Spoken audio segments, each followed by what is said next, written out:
Welcome to Just Energy Radio with your host, naturopath and medical intuitive, Dr. Rita Louise. We have learned from Einstein's theory that matter and energy are one. Physicists believe that all systems in nature have their own particular way of vibrating. From the swinging of a pendulum to the waves of the ocean to the light that brightens the sky each day, each of these oscillates at its own unique rate. The same holds true for every thought, feeling, event, or word we speak. Each has its own frequency or rate of vibration. What many of us don't realize is when we take everything in our universe down to its simplest form, it is all just energy. Join Dr. Rita Louise on a journey through time and space where past, present, and future collide. Today, what you believe may be called into question. What we want to know is, who made up the rules? Be brave and step outside the box. We are about to turn our world upside down and venture into the unknown. Hold on. We are departing our own beliefs and entering alternative realms. Enjoy the possibilities. Hello and welcome to Just Energy Radio. I'm your host, Dr. Rita Louise, and thank you all for tuning into the show today. Oh my God, yet another great show. We have a good friend, Laird Scranton, coming back on talking about his book, Point of Origin, Gobekli Tepe, and the Spiritual Matrix for the World's Cosmologies. We're going to have fun with this one. Just Energy Radio is brought to you by soulhealer.com, where you can find out about all the products and services I offer, including medical intuition evaluations, energy healing, and psychic readings. So if there's something going on in your life, give me a call, send me an email, and we can set up a time for a private consultation wherever you are in the globe. Also, if you are interested in any of the books or CDs that I offer, you can also find them on that site, as well as sign up for our newsletter. It's also brought to you by the Institute of Applied Energetics, where you can jumpstart your intuition today by downloading their free 50-page guide. That's www.appliedenergeticsinstitute.com. And we're just going to jump into this. I have so much to talk to Laird about that we're just going to move forward. Let me tell you a little bit about him and what we're going to be talking about today. How could multiple ancient cultures spanning both years and geography have strikingly similar creation myths and cosmology? Why do the Dogon of Africa and the civilizations of ancient Egypt, India, Tibet, and China share sacred words and symbols? Revealing the existence of a long-forgotten primal culture and the world's first center of higher learning, Laird Scranton is going to show us how the sophisticated complex at Gobekli Tepe in Turkey is the definitive point of origin from which all the great civilizations of the past inherited their cosmology. So please welcome to the show, Laird Scranton. Hey, Laird, how are you? Hey, Dr. Rita. Thank you very much for having me back on again. Well, it seems like you've been very prolific because you were on not all that long ago with your last book, which was awesome.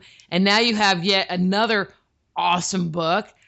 You know, what brought you to writing this book and turning it around so fast?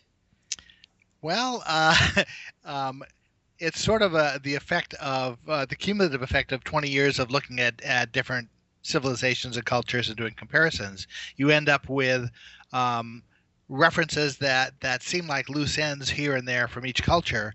And if the right piece of information happens to fall into place, it can pull a lot of those together all at one time, and suddenly there's material for an entire book. So what might have taken a year and a half to research, years ago in the early books, might only take 3 or 4 months to research in the later books. And we're going to get into this a lot deeper. But what did you observe, of these loose ends that pulled it all together? Was there a symbol or a concept that just really made it all click for you? Yes. My entry point to all of this was a trip that John Anthony West and Robert Schoch were taking to Gobekli Tepe in southeastern Turkey. For those who don't know, Gobekli Tepe is a mountaintop set of megalithic structures that have been being excavated since the 1990s. They involve standing stones and stone pillars and beautiful carved images on the pillars, images of animals, images of certain symbols. And so that site has been firmly dated to around 10,000 BC, which is about 12,000 years ago. The cultures I have previously studied have all dated from around 3000 BC. And so when John and Robert went to Gobekli Tepe, I was interested to try to find out how does this site at 10,000 BC connect to those later cultures.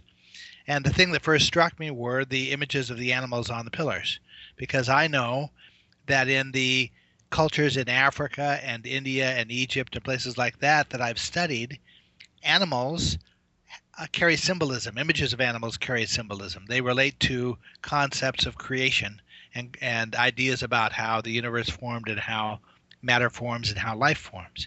And so my first impulse was to say these carved images are probably symbols like that. They probably represent concepts of creation. But my problem was that there were certain animals pictured there that I wasn't familiar with as being connected to those creation traditions. And so I started wondering, why are those animals even there? Well, I have learned through my studies that the farther back in time we go, the more commonality of language we got, the more or we find that ancient cultures referred to various concepts using the same words, and so and thought about them in the same ways. And so in order to try to sort out what these animals were on the pillars, what they represented, I went to the Egyptian hieroglyphic dictionary and looked up the names, and I discovered that the names of the animals were pronounced just like important concepts of cosmology, of creation. Not just the animals that I didn't understand, but pretty much every animal I saw pictured on those pillars connects to a concept of creation because its name is pronounced a certain way. And that got me thinking about how do we trace this forward? How do we take what we find at 10,000 BC and trace it forward to the later cultures? Well, and I think one of the pieces that you bring, which is a little bit mind spinning because you need to be able to kind of jump from here and jump from there, is in Egyptian symbolism and in the hieroglyphics, it's all pictorial. And so I would guess that if you saw a snake, for example, pictured in Gobekli Tepe, that there would be a correspondence to a snake. But then you take it, if I'm not mistaken, one step further and you go, okay, but the word for snake in Egyptian is this, and then taking that word, how do we find that in other places? I mean, is that kind of how you pull this all together? Language has a lot to do with it. There are a number of features of language that make it possible to trace things. Writing didn't appear until around 3000 BC. So if Gobekli Tepe is 7,000 years earlier than that, it's actually farther away from written language than we are from when written language was invented. This is really far back. I'm lucky because the way that Egyptian language works, the hieroglyphic language works, the words give you clues. Actually, they tell you outright what they mean. The symbols of the words explain to you what the word means. It works sort of like modern acronyms, like CIA stands for Central Intelligence Agency. If you know what word to associate with each letter, the word explains its meaning to you, and that's the way Egyptian words work. So in order to find out what a particular animal symbolized, one way of doing that is to find the Egyptian word and look at the symbols used to write its name, and those symbols, they explain to you what the symbolism of the word meant. Again, I'll give you an easy example of how an Egyptian word works. There's an Egyptian word for week that's written with two glyphs: a sun glyph, which is a circle with a dot that represents the concept of a day, and an upside down U that is the number 10. And if you look at those two symbols and think about it, the word says 10 days, and that's the definition of an Egyptian week. There are Chinese words that work the same way. Actually, the Chinese word for week works exactly that way. It's written with 2 glyphs that mean 10 days, and they had a 10-day week. So you can learn a lot just by looking at the format of certain words. If I want to know what a bull represents in ancient Egypt, I can look up Egyptian words for bull and come away with a really close impression of what a bull must have symbolized cosmologically in ancient Egypt. And then I can go compare that. I can go to sources I have on Buddhism and say and research what did they think a bull represented, or what did the cultures in Africa think it represented. And so I use language in that way to sort of cross compare back and forth and get a sense of what things mean. Now, the real toehold in terms of Gobekli Tepe and being able to try to trace it forward is I had to be able to link it to the right archaic culture that would have brought it forward to the later cultures. I had to find what I was looking for. The puzzle I was trying to solve was I was trying to find a culture who had all of the same symbolic elements that we see associated with Gobekli Tepe at this mountaintop sanctuary, but also had all the right stuff to be able to carry that in the way we see it in India, the way we see it in Africa, the way we see it in Egypt, the way we see it in China and Tibet and places like that. And that was a pretty daunting task when I started to look at it. Now, the key that allowed me to make the connection, again, lies with language. I asked myself what the Egyptian hieroglyphic word was for the region of Turkey that this sanctuary is found in. The Greeks called the region Cappadocia, but the Egyptians had a term. It's an archaic term. It doesn't work the same way as other Egyptian words. It's pronounced Get Pet Kai. And I thought, well, considering that 7,000 years had passed, Get Pet Kai is really not a bad approximation of Gobekli. You could see how a word that started out as Get Pet Kai might have ended up as Gobekli in the Turkish language, the modern Turkish language. And is that how it's actually pronounced in Turkey? I'm not sure in the Turkish language what their pronunciation of Gobekli Tepe is. I'm pronouncing it according to the way that English language, the English language traditionally interpolates it. But there are lots of differences, cultural differences between the way words are given. And I don't know if that's precisely the way a person in Turkey would pronounce it or not. Mm-hmm. So looking at this ancient Egyptian word Get Pet Kai, I could see that it had some very interesting features. It started with a picture of a little shrine, which I took to mean it was the name of a temple or a sanctuary, and it ended with a picture of mountains. And so put those two together, and it tells you we might be looking at the name of an archaic a mountaintop sanctuary of some kind. And then the words in between, it took a while to get down to what those meant, because if you imagine in ancient times, you might be familiar if you've ever seen a very old text written in English that the S's were written to look like F's. If you try to pick up a book from 1750 and read it, you might have difficulty at first doing that until you realize that what looks like F's in the middle of the words or at the start of a word is actually an S. Mm-hmm. Well, the Egyptian words sort of work the same way. They use a lot of the same symbols in the archaic words, but they don't handle them the same way. They aren't pronounced the same way, and they don't mean the same things necessarily, symbolically. And so it took me a while to figure out that I needed to update my pronunciation of this word Get Pet Kai. It was actually, when I updated it, I realized that by modern pronunciation, it could be read as Het Pet Ka Ya. Now, Het, I knew was an Egyptian word that means temple, so that upholds my outlook that we're looking at a temple site here. Pet is the name of an Egyptian god. Ka is the name of an Egyptian god, and Yah is the name of the Hebrew god from Judaism. So it looked to me as if I had a word here that was a temple that was dedicated to 3 gods.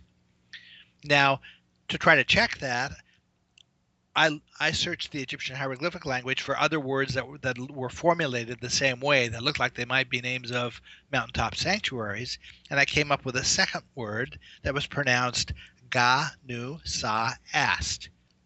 And I could see that Ga, Nu, Sa is a pretty good approximation in India for Ganesha, the elephant god, the dancing elephant god.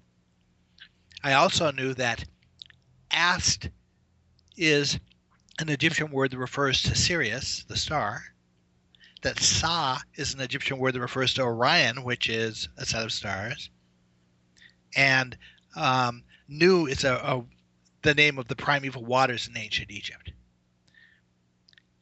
However, there's parallelism that happens between these words. What you do with one word to interpret it, you need to also do to the second word if you're going to get to the same interpretation.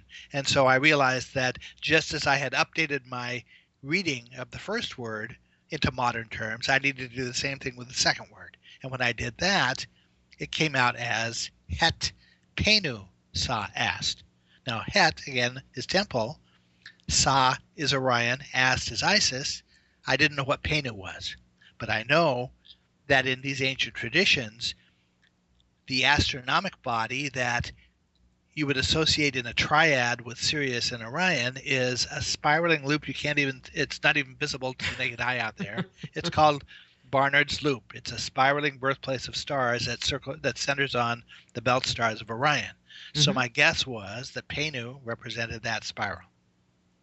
Now, this term Penu ended up being my key, because in trying to figure out what does Penu represent in terms of deities, I didn't know any ancient deity whose name was Penu.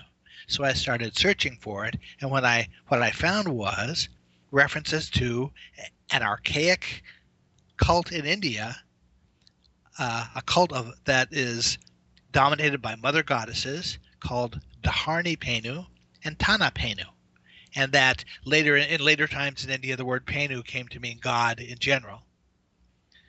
And Dharni Penu and Tana Penu are considered to be the mothers of Ganesha.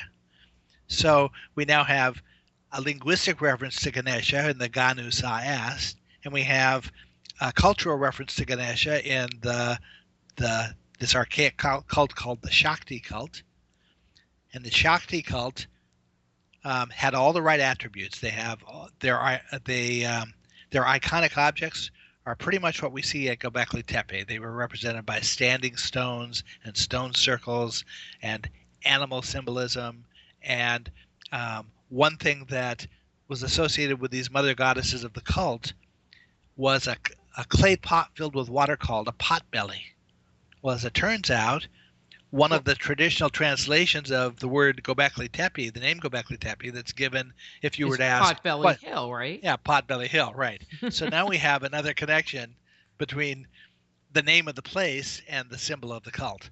So well, and I think it's interesting that you're able to kind of weed through, find a culture that goes back far enough, versus trying to deal with something that's more contemporary where the conventions have been morphed into something else where it's not recognizable, and then kind of make these correlations, only to find that they all connect back to each other anyway.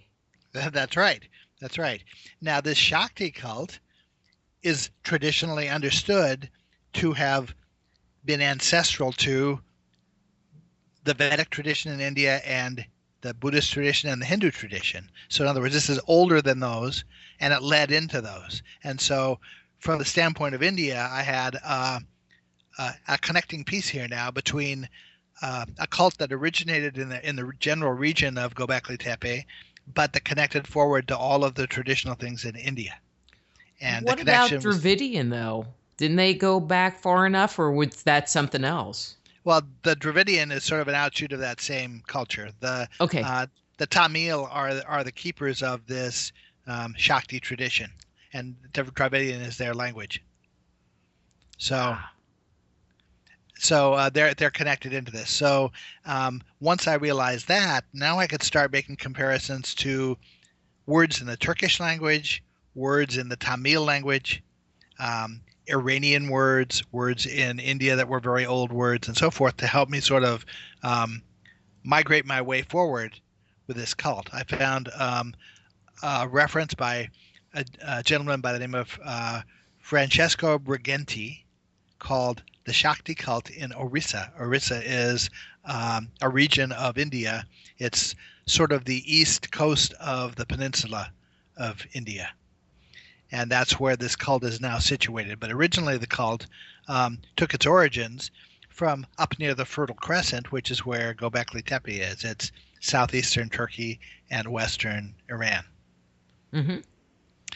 So by following the references in this definitive study of the Shakti cult, I was able to start making connections forward now. In Dogon culture, we have a god whose name is Amma. But one piece we have to understand is that anything that has to do with the archaic tradition, by which I mean before about 3200 BC, Mm-hmm. it all is given in relation to mother goddesses. Once we get past about 3200 BC, there are reversals in symbolism that start to happen everywhere. And where we had mother goddesses being the main thing, suddenly we have creator gods instead emphasized. Or like in Egypt, a lot of times you'll see a god and a goddess who represent exactly the same concept and whose names are very similar. There's Amen, but there's also his consort Ament. And so it looks to me like the creator gods are sort of a later addition to this tradition. You don't hear about Horus and Osiris and Shiva and people like that, the gods, in the very archaic traditions. You only hear about the mother goddesses. So what my book does is it demonstrates how we can trace those elements at Gobekli Tepe forward through this archaic cult, through the Shakti cult, and connect to all of the key references in India, a lot of the key references in Africa with the Dogon tribe that I've studied.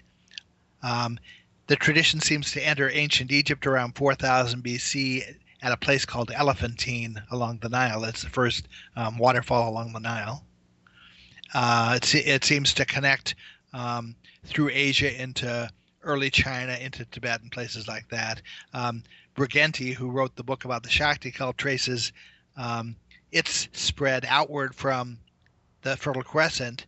He uses DNA studies and language studies and cultural studies to show how a set of words and civilizing skills and religious practices all sort of spread in all directions from the Fertile Crescent as far as Australia to the east, as far as Europe to the west, and up into China and Asia, and down into Africa and Egypt. And all of that, you said DNA, so it wasn't just a cultural migration, there was a physical migration that happened at the same time. Right, that the civilizing skills and the culture, there were intermixing of groups. Now, if we talk to the Dogon or in Africa, or if we talk to the Buddhists in India, they are in agreement that what we're seeing connected with their cosmology is basically a civilizing plan, a plan that was meant to teach us how to become farmers, to move us from being hunter-gatherers to being farmers. And so that's part of this process also. What we're tracing in the region of Gobekli Tepe, we see the first evidence of cultivated grains, which is agriculture. Mm-hmm. We see the first evidence of animal husbandry. That's domesticating animals, keeping them as farm animals and so forth. We have the first evidence of metallurgy. Gobekli Tepe is the first evidence of stoneworking. As a matter of fact, it's so early that it predates the first evidence we have of the tools that would be required to produce the pillars. It's very, very early. Mm-hmm. So you have all of these key civilizing skills appearing at about the same time in the same region, and then you can sort of watch it spread through these studies to the other cultures. And that's pretty much what the Dogon said happened. They say that looking at this through Dogon eyes and through Buddhist eyes, Gobekli Tepe looks like an instructional sanctuary. It looks like essentially a school. It's a place where representatives from various ancient cultures might have been brought and taught about how to be a farmer and how to be a stone worker and how to make metal tools and how to about timekeeping. Stone circles are all about keeping track of the calendar and of time. And that's all tied in very closely with concepts of astronomy and tracking the rising and setting of certain stars. Well, there's the story of Enoch where he goes and he's instructed by the angels and all of this stuff. Could it be that this is where he went to learn all of that information? It could be. I mean, this looks like this site fits all of the attributes that these various cultures give. Now, the Dogon say that 8 of their tribes people were taken away to a site and some remote locale. They don't specify where, and they were instructed in these civilizing skills and then sent back to teach everybody else. Now you have a similar tradition all around the world. In South America and Central America, there's a tradition of 8 quasi-mythical ancestors coming and teaching everyone the skills of civilization. You have it in China. You have it, throughout Asia. You have it in Africa and other places. So it looks, feasible to me that sites like this, and this may not have been the only one, but that sites like this might have been used for that. Now the word, in ancient times, certain words had multiple meanings, and the word tepe in the modern Turkish language has about 25 meanings. We can see a dozen of those in the ancient Egyptian language. So there are numerous ways you could translate the name Gobekli Tepe, and one of the translations is Central Hill. Now, Central Hill is also the translation for the Greek term Opolis, which they applied to all of their temples. Their temples were called, always had Opolis tagged on the end of the name, and they were situated on centralized hilltops. So if you look at a map, you see that Gobekli Tepe in southeastern Turkey is pretty centrally located to China and to Europe and to Africa and to the Middle East. So it's not beyond reason that this was a centrally located instructional sanctuary. But there may have been others, as I say, around the world. It's quite possible that places like Machu Picchu in Peru were also similar kinds of sanctuaries. Mm-hmm. Yeah, because there would need to be one. Unless they commuted everybody across the ocean, because agriculture and animal husbandry started around the same time in the Americas, in South America. That's right. And if you move forward from here, kingship, the establishment of monarchies, the successful ones, the ones that actually held, all happened at about the same time, around 3100 BC, quite a long time after this. But there are structures in Egypt. Robert Bauval thinks that the 3 main pyramids at Giza pointed to the belt stars of Orion at about 10,000 BC. And there are researchers who think that the Sphinx pointed to the constellation of Leo at around 10,000 BC. Now, the only way that could be true is if either the structures were actually aligned during the period of 10,000 BC. That's one choice. Or the other choice is that somebody later on down the line somehow had the capability of calculating the reverse the alignments retrospectively to figure out how should these have been lined up at 10,000 BC and then built them. So yeah, they had that, astrocartography program or whatever, and they just ran the numbers back then. Yeah, on their smartphone, right? Yeah. Okay, so the most logical, the easy answer is that those structures were aligned during the era of 10,000 BC, and so we might have had influences in Egypt that connect to Gobekli Tepe. Mm-hmm. I just want to go back to something that you were saying. You were talking about how the term tepe has multiple meanings in Turkey as well as in Egypt. Do you find that word or a variant of that word in Dogon cosmology or in Indian cosmology? It just seems to me that if if everybody's saying the same thing, there has to be some truth to it. And so even though there might be 15 variations, if in each culture they're all saying it's a sanctuary as one of their variations, to me, that would be the one I would key in on because everybody's saying the same thing. So have you found with the word tepe, for example, that kind of a parallel? Yes, with some of the cultures I study, you do. One of the complications that happens here is there are, in these ancient languages, there are a set of what I call complex phonemes. These are, if you are familiar with the Hebrew word chaim, where the first sound is sort of a guttural CH. It doesn't translate to an exact sound in English. And depending on the language you might want to carry it to, you might translate it as a C or as a CH or as a G or as an H. So there are sets of these complicated phonemes. Even today in the modern Hebrew language, there are at least 4 phonetic values that, depending on the circumstance of the word, might be pronounced one way or might be pronounced another way. Like there are P's that can become F's or things like that. So you have this complication of the language that certain words that survived with a P sound in one culture survived with an F sound in another. And then now looking at it in retrospect, trying to align those words, if you aren't aware of that fact, you don't realize that this F sounding word is really the same word as this P sounding word over here. And you've got multiples of those phonemes to deal with. So tracing these things forward can become tricky. Also, there were pretty much always more than one word for anything in ancient times that connect to this cosmology. And so you can't always put your finger on, you can't point to one word and say this word should have survived because it was also called 3 other things, and maybe one of the other 3 other things is what survived. Well, and it speaks to a deep understanding of intricate concepts. And the example that comes to mind, we here in the down 49 of the United States call snow.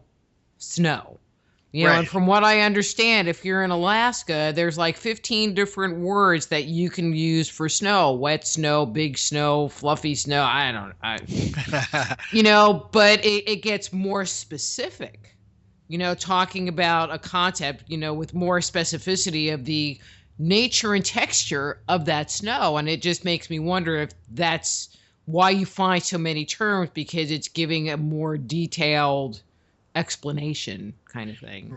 Right. A good example of that is for the Dogon, there's a creator god whose name is Amma, and Amma can mean, it's the name of a hidden god, but it can also mean to grasp or to hold firm or to establish. You go to Egypt, and the word Amma correlates to a word Amen, which is the name of their hidden god, but it can also mean to grasp or to hold firm or to establish. I read an article at one point written by a Hebrew scholar who was making the argument that the word Amen that you see at the end of a prayer in Judaism or in Christianity could not be related to the Egyptian god Amen because it comes from a root that means to establish. But they didn't realize that to establish is one of the correct meanings of that Egyptian word. And so they really sort of shot themselves in the foot with their argument because they weren't aware of the way the multiple meanings work. And so they made an argument that didn't really hold water. But that's the way these terms can work, that you might find it reflected in one of the meanings, you might find it reflected in one of, half a dozen other meanings. And trying to track those is part of what I do in my books, is showing how the ins and outs of those come together. Here's why it survived in this culture this way, and here's why it survived in a different way in another culture. Well, and that's one of the things that I love about your book. And this book in particular, there's such a depth and breadth. And I was like, okay, maybe I need to be taking notes because, and I mean this in a really good way, even though it's going to kind of sound bad. But at times it seemed a little convoluted because it's like, okay, he's going over here now, But then as you keep reading, it's like, okay, you need to take this big detour over here in order to get back to this concept that we started with. So Right. it made sense, but it was like, there was Yes. just a lot of information. Well, the farther along we get in this process, the bigger those detours have to get to be able to understand why is this thing the way that it is. And there's no short path to trying to be able to explain it. And so, for example, in Buddhism or in Hinduism, the elephant god Ganesha is understood to have 8 incarnations that are described for Ganesha. And there was a professor from Yale, a woman named Phyllis Granoff, who wrote a long article about the 8 incarnations of Ganesha and how those are laid out in such a way that you can see that they represent progressive stages of the sequence. But she didn't have. Yep. Can you hear me? Yeah, you dropped off for a second, but we're good. Okay. So this professor at Yale understood that the incarnations of Ganesha represent stages of creation presented in sequence, but she didn't have a context to place them in to be able to understand what were they really talking about. Well, one of the things that happens in this book, Point of Origin, is the Dogon do have a context to place that in that makes complete sense linguistically, and from every other angle that you can look at it from, it makes sense. It's a very close fit between the symbolism of Ganesha and these concepts of creation that the Dogon have. And if you were to take the two concepts separately, you would think they would never connect, but they tie directly together. And so there's a chapter that's probably one of the more difficult chapters in the book where I lay that out. I take what this Yale professor said, and I demonstrate how it connects. And so the bottom line is that you can get back to commonality in all these traditions. It just takes a little bit of an overview and a little bit of work to be able to put it into place. Well, and one of the things that I have found in my own work is that when you start looking at these cultures, there are pieces that are important to this culture, and so they keep it in their cultural memory. And there are pieces that are important to this culture, and they keep it in their cultural memory. And, but then they might drop off this other part, and it's as you start exploring the bigger picture, more cosmologies, that you can find this detail that was left off that really makes sense to identifying the storyline or identifying the underlying meaning, and you end up putting this giant puzzle together, as I like to say, this giant Excel spreadsheet where you just start putting the pieces in and going, okay, well, I got some holes over here, but over here, this is what they say, and it really ties together. Yes, well, that's sort of the analogy I used when I started out this process with the first book. It's sort of like hanging references onto a framework, and you can see if you start placing things. Imagine that you're working with a family tree, and you place your grandmother at a certain spot of the family tree, and you place her children on the next level of the family tree, and so forth. You're building this framework, and when you do that for multiple cultures, you start to see that Amma for the Dogon sits in the same place on the framework that Amen does in Egypt. And it's exactly as you say, it's getting the overview that starts to enable you to recognize what it is they're talking about in one of these cultures where some of the obscure references survived. Well, part of the reason that these later books come together more quickly is because what looks like a loose end in one culture suddenly gets picked up by another culture, and suddenly it gets put into context. And now an entire chapter forms because this piece that I never understood, the Dogon talk about a mulberry tree, or they talk about a calabash fruit that doesn't really tie to anything in Egypt, but you go to the Maori in New Zealand and suddenly it makes sense. Or you go to China, ancient China, and suddenly the piece makes sense. And so as these pieces fall into place, all the loose ends come together, and an entire chapter or sometimes an entire book comes together really quickly. Point of Origin was mostly written over the course of 6 months. The follow-on to Point of Origin, which is at the publisher right now, I'm calling it The Overthrown Boat. It's about northern Scotland, came together in about 3 months. In about 6 weeks. Jeez. So are they letting you keep your title? Well, Point of Origin, I had to sort of fight tooth and nail. Because Gobekli Tepe is a popular topic these days, they really wanted to call the book Point of Origin Gobekli Tepe. But as Graham Hancock points out in his endorsement of the book's not about Gobekli Tepe. All it does is it puts Gobekli Tepe into a context. And so someone who buys the book thinking, I'm going to learn all about Gobekli Tepe, that's not really the truth. What we're trying to do is trace from that as a starting point to other things. So I was resisting the addition of the word Gobekli Tepe to the main title because I didn't want to mislead readers. I didn't want to have them buying a book thinking it was about one thing and having it be about something else. Also, the material, it's hard to describe to you how this material sort of came out as one piece. And the first piece of it that came out, the first little part of it that came out was the title Point of Origin. That was my starting point. And as I put the pieces together and started going to other sources to justify what I was saying, those sources kept referring to pieces of this as, here's the point of origin of the universe, and here's the point of origin of matter, and here's the point of origin of language, and here's the point of origin of something else. And they kept using that phrase again and again, point of origin, point of origin, point of origin. Huh. And so when I presented the manuscript to the publisher, I said, look, this title goes with the material. It came out with, it belongs with the material. It needs to be the title.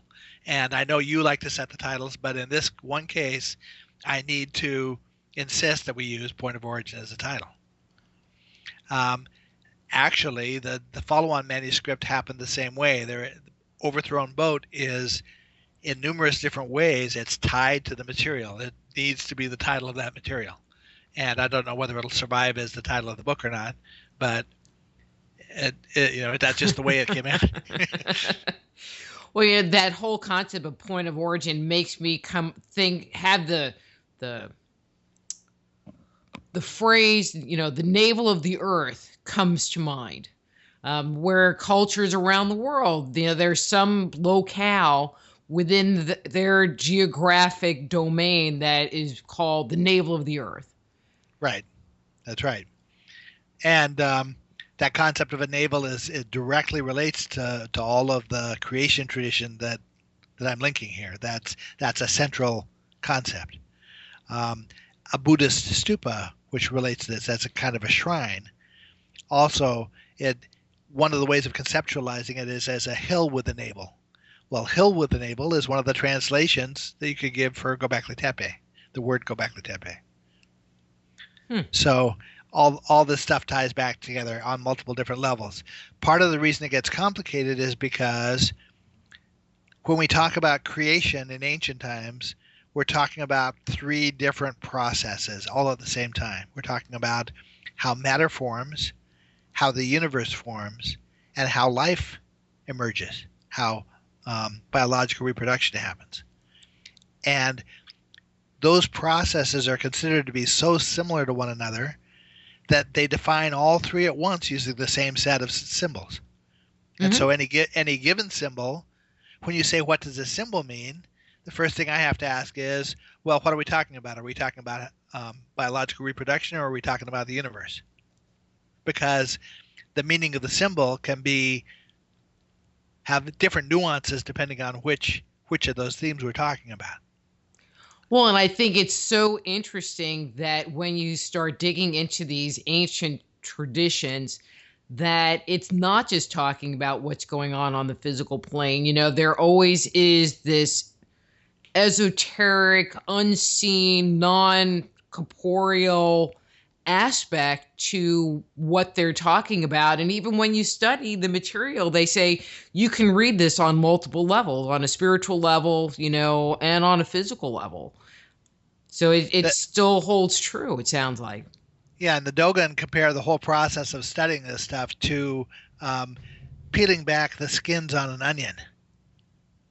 that you peel one back thinking you're at the bottom of it, and there's just all it leaves you with is the next skin to peel back. And that's sort of the way this works, that there is no actually getting to the bottom of it necessarily. Now, philosophically at the bottom of the traditions, these traditions, as I define the way they progress, rest on two primary philosophies in ancient times.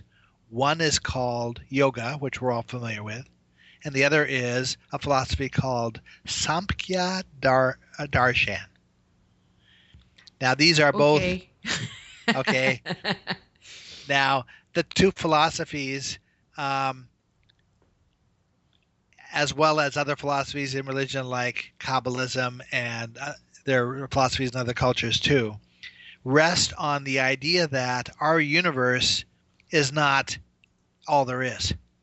That our universe was actually paired with a second universe, that there's a principle of duality in creation, and that our universe, like any other thing, like a cell that divides, is paired with a partner.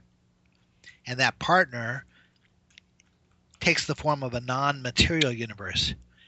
This is hard to explain.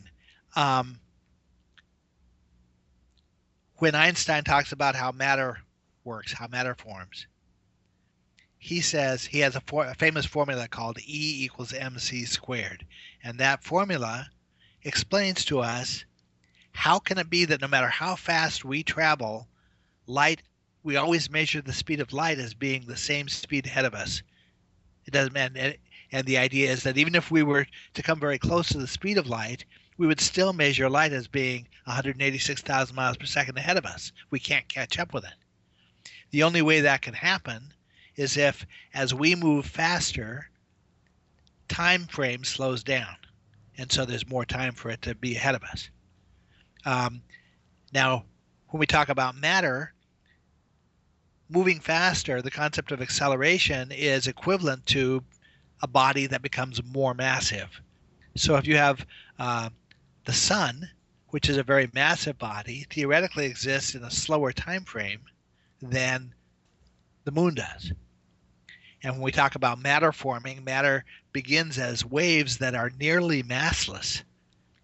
And so if we follow that continuum down and realize that time frame speeds up as mass gets smaller and time frame slows down as mass gets greater, these waves have to exist in a framework where, or a time frame where time is moving ultra fast compared to us. Everything happens at once compared to us.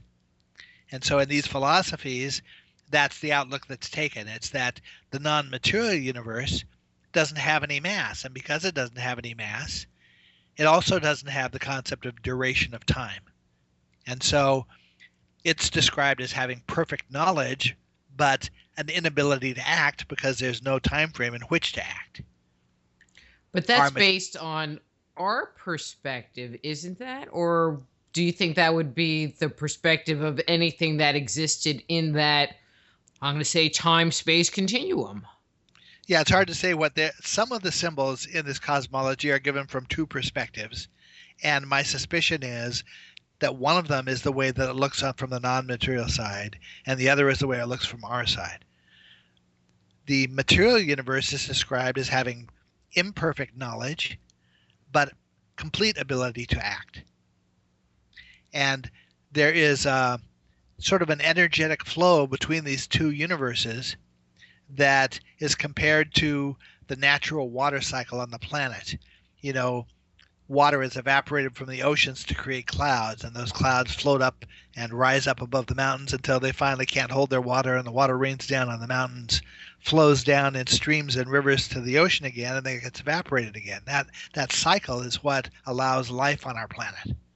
Well, in these philosophies, there's a cycle of energy that does essentially the same thing conceptually between the material universe and the non-material universe. And if you interrupted that flow of energy, life wouldn't be possible. So that's where this thing starts. That's the concept that this thing starts on. And the idea at Gobekli Tepe is one of the names we were pursuing there, the Get Pet Kai or Het Pet Kaya. Pet, besides being the name of an Egyptian god, is also a a cosmological term that means space. And Ya is a cosmological term that means light. Now, the non-material universe is characterized as being akin to light. It's like light. And the material universe is defined by space.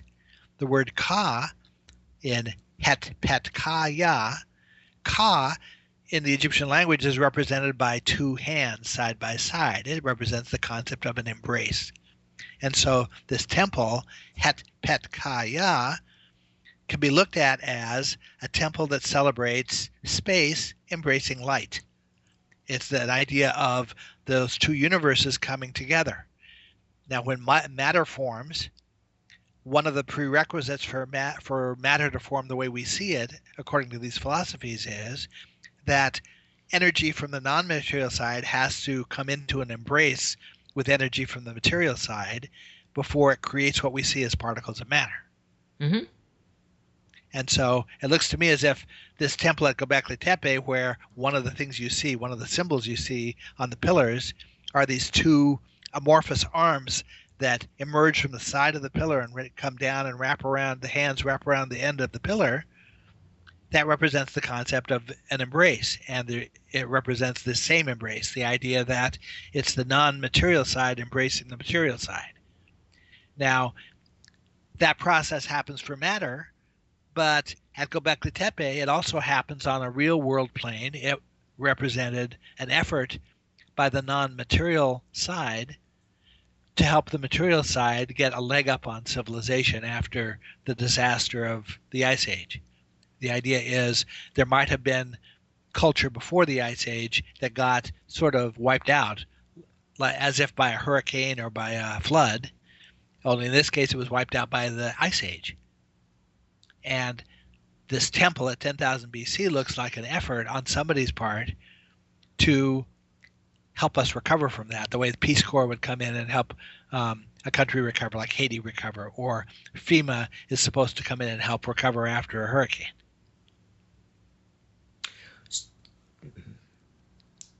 I mean, that's a really interesting concept and a really interesting idea. So you're not attributing it to necessarily the flood and that supposed annihilation event, but more toward the Ice Age. Well, I think the Ice Age caused huge flooding. From my perspective, one thing that causes an Ice Age is a change in the tilt of the axis of the planet. And if you were to suddenly change the tilt, the ice caps would suddenly melt and there would be a huge flood. And lots of things get wiped out. There would be major changes in weather patterns. There'd be huge winds. There'd be huge tsunamis. It would be a terrible disaster for humanity if that happened. It looks to me as if that's what happened. It looks to me like there was previously a pole like the Arctic at Hudson Bay, and it shifted. And suddenly now it was where it is now instead of at Hudson's Bay. And the consequence of that was very bad for us. If you believe what the Dogon and the Buddhists say, somebody who was much more capable than we were tried to help us get back on our feet. Mm-hmm. But I mean, I don't know. I got all these questions. I mean, didn't the Ice Age start like hundreds of thousands of years ago? I mean, it was a long time ago. Yes, it was. And so you're suggesting that there might have been some kind of culture. I'm not going to say human culture, but some kind of culture here on the earth. That's part one. And then part two is, there was life, in Africa that seemed to be okay. And we had the Neanderthals during the Ice Age that seemed to be okay. Or do you think they were a remnant of this culture that had de-evolved so much? Those are complicated questions. Sorry. You were asked. I'll try to answer them for you. You were talking about the term tepe. The Egyptians have a fond cultural memory of a time called Zep Tepe. And one of the things I explore is, could that Egyptian word tepe, Zep Tepe refers to a first time. It's their memory of what they call the first time. Now, I tried to explore whether Zep Tepe could connect to the the term Gobekli Tepe. Now, in Buddhism, they also have a memory of what they refer to as the first time that knowledge was passed to humanity by a Buddha, Mm-hmm. in an archaic time. The Dogon, in the same sort of cultural framework that the Egyptians and the Buddhists have their memories, refer to a time when humanity was restored to culture. And so from the Dogon perspective, this wasn't a first time, this was a renewal. And you have numerous cultures that were like the Naki in Tibet refer to Mu ancestors. And there are mythical reports of a high culture or a continent called Mu back in ancient times. But the problem is that the Ice Age serves as a kind of effective block to evidence that we can look at to try to trace, could those things have been true or not? Is it possible that there were higher civilizations earlier? When you stop and think that it has only taken us a few thousand years to move from the level of hunter-gatherers to where we are today, it's hard not to imagine that anatomically modern humans hundreds of thousands of years ago couldn't have gone through the same process in the same amount of time we went through it. And so you would expect that there would be that culture would develop and there would be things comparable to what we're doing right now in ancient times. But then it brings me back to a point that I keep saying is that they're not necessarily digging deep enough. They're not necessarily excavating in the right areas to find the evidence, or if they are finding the evidence, they're just hiding it. But, we won't go there.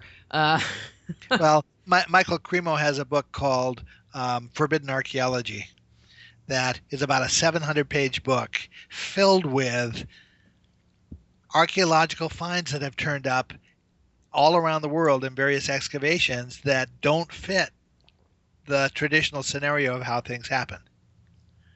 Things that are just completely out of place that got reported by whoever excavated it, but then never publicized and whatever, effectively put away in a drawer someplace. And they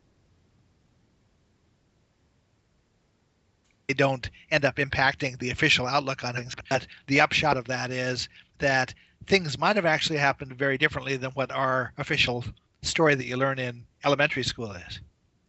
Exactly. And, we're coming to the break here in a second. And so I just want to ask you this because it just came to mind. What do you think about what's going on in Iran where ISIS is going in and just demolishing everything? Well, what I see is that somebody really badly wants to start a war in the Middle East. Over the last few years, every outrageous atrocity that you can imagine that would cause the United States to say, oh, we absolutely have to jump into a war right this second. Hey, they're using chemical weapons. Hey, they're beheading people. Hey, I joke that they've done everything except make grandmothers pole dance to try to induce us to come to war in the Middle East. And I'm not sure that us going to war right this second is really the right answer. I think there are other smarter answers. And the more they commit these atrocities to try to draw us into a war, the more I'm suspicious that we shouldn't be doing it. Okay, so now I'm going to get a little conspiracy theory on it. Do you think we're doing it to ourselves as kind of a false flag type event? I think that besides the official governments you see at work in the world, there are also other powerful groups at work, and that it's in the interests of some of those groups to start a big war. And I don't think it's in the interest of countries, our allies, or our country, the United States, to jump into yet another ill-considered war. If we think about it carefully and there's a definite purpose for going there and we've thought through what are the ramifications of us actually going to war, that's one thing. But because somebody's suddenly killing puppies in Iran is not an excuse for us to, not a good reason for us to go commit all our resources to a war right now. If you think about it, a legitimate rebel group the last thing they should want if they're trying to make headway in a place like Iran, the last thing they should want is the American war machine there fighting them. Exactly. Laird, we need to go to break. So let's come back and continue our conversation after the commercials. Okay. I'm Dr. Rita Louise. You're listening to Just Energy Radio, and we'll be back with Laird Scranton talking about his book, Point of Origin, after these words from our sponsors.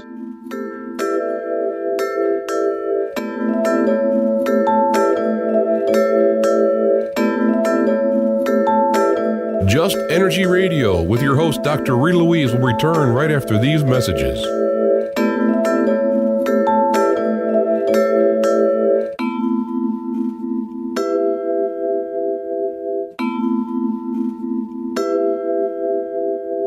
You're listening to IRN, the Inception Radio Network, Chicago, Illinois.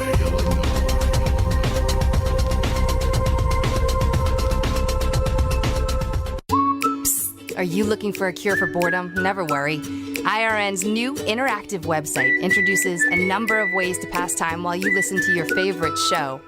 Choose anything from the IRN chat lounge, the game lounge, video lounge, or the mood lounge. These fun, exciting features let you chat in real time with fellow listeners, view live skywatches, play daily posted online games, or pick a show based on topic. The choices are endless.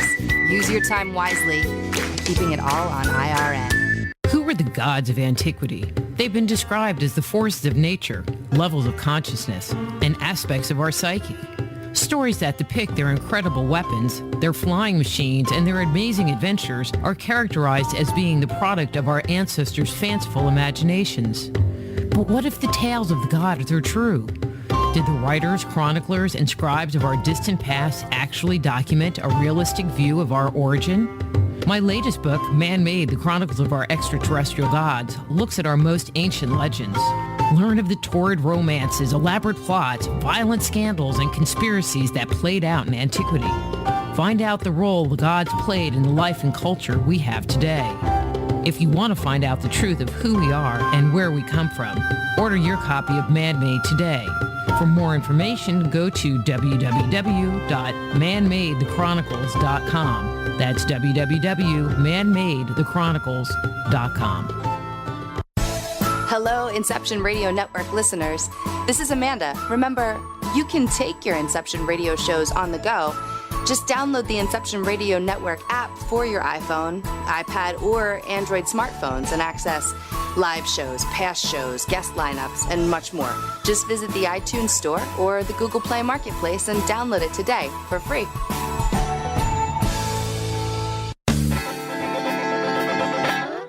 Move past the crossroads in your life and discover alternative solutions to your deepest concerns at soulhealer.com. So whether it's a physical problem, an emotional issue, a question about work, or troubles in your relationships, naturopath and medical intuitive Dr. Rita Louise can help you. Bring peace, harmony, and health back into your life. Schedule a session today. Visit soulhealer.com right away and live the life you've been dreaming of. You didn't forget what's coming up tonight, did you? Hi, Inception Radio Network listeners. This is Amanda. Never miss that interview you were looking forward to or the show on your favorite topic. Follow IRN on Twitter, I_R_N, and get reminders about the evening's live shows as well as fun and important updates throughout the week. That's I_R_N, and never miss a great show again.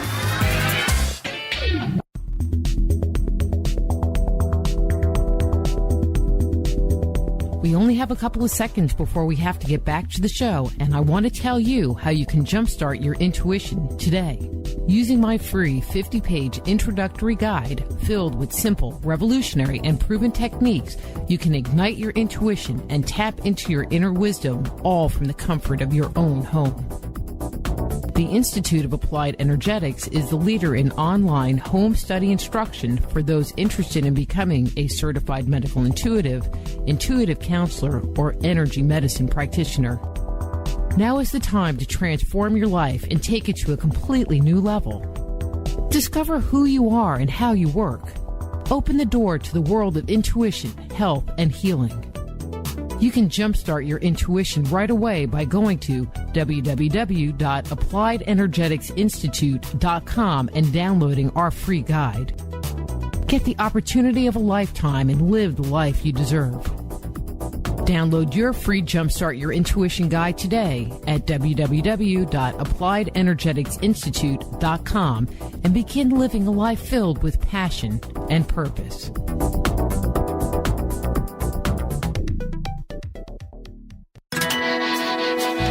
Don't have a computer? Is your internet connection down? Don't worry. Use your trusty cell phone or landline and call into our listen line at 401-283-6700 to listen to the Inception Radio Network 24/7. Again, that call-in number is 401-283-6700. For the Inception Radio Network, I am MJ. Go deep inside yourself and venture into the realm of the unconscious mind with my Meditating on the Kabbalah guided imagery audio CDs. Discover who you are and what you want in life. Meditating on the Kabbalah can help you to open, clear, and revitalize the energetic pathways of your subtle being. They will support you in your spiritual quest by helping you to access the profound insights and inner guidance you need as you work in alignment with your highest good. Let them help you to release negative thoughts and emotions and clear away any limitations that may be keeping you from experiencing your full potential. Walk down the path to health, healing, understanding, and enlightenment with Meditating on the Kabbalah. Order your copy today at www.soulhealer.com. That's right, that's www.soulhealer.com.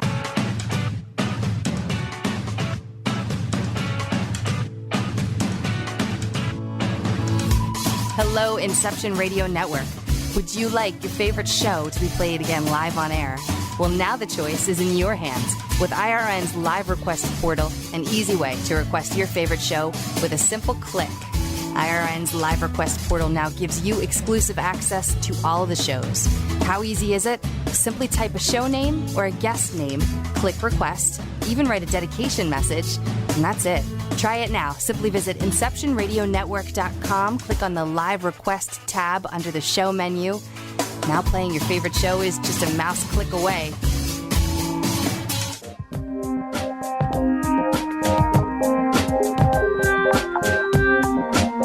And now back to Just Energy Radio with Dr. Rita Louise. Hello and welcome back to Just Energy Radio. I'm your host, Dr. Rita Louise, and thank you all for staying tuned to the second hour of the show. Just Energy Radio is brought to you by the Institute of Applied Energetics. Have you thought about starting a new career as a medical intuitive counselor, or energy medicine practitioner? Well, you can find out more and jumpstart your intuition today by downloading our free 50-page guide. That's www.appliedenergeticsinstitute.com. It's also brought to you by soulhealer.com, where you can find out about all the products and services I offer. So we're here talking to Laird. His website is lairdscranton.com, about his new book, Point of Origin, Gobekli Tepe and the Spiritual Matrix for the World's Cosmologies. Laird, I don't know, we've been talking about so much stuff. I'm going, okay, so where are we going to jump back in? We've been talking about the linguistic relationships, and I asked you this question a little bit in the beginning, and I'm going to come back to it. We know that obviously in Egypt there is the symbols, the hieroglyphs, and I know you have studied China as a cultural group. Are there relationships between Chinese symbols, that they use in their writing, and Egyptian hieroglyphs that you've noticed? I mean, you mentioned the one about the days of the week, but have you found other? Well, that single word to begin with, because those two words are formulated the same way and are interpreted the same way and written with parallel glyphs, that single word is enough to demonstrate that at bottom those languages were fundamentally the same at one point in time. They were put together on the base of the same principles. That it also demonstrates that the way I read Egyptian hieroglyphic words is a legitimate way to read them, because we have parallelism with the way the Chinese word is written. But yes, so I would say definitely there are other commonalities between the languages. Over thousands of years, they evolved separately from one another, but it looks to me like they started out in the same place. The Chinese hieroglyphic language evolved out of something called the oracle bone language, which appeared around maybe 1700 BC or a little after that. And part of what I do in my book on China is I compare glyph shapes of that oracle bone language with Egyptian glyphs and with later Chinese glyphs, and you can see that in numerous cases it's the same shape with the same meaning, and that suggests that, in the connection with the same cosmology, it suggests that we had a system of writing that was very similar, if not the same, to start out with.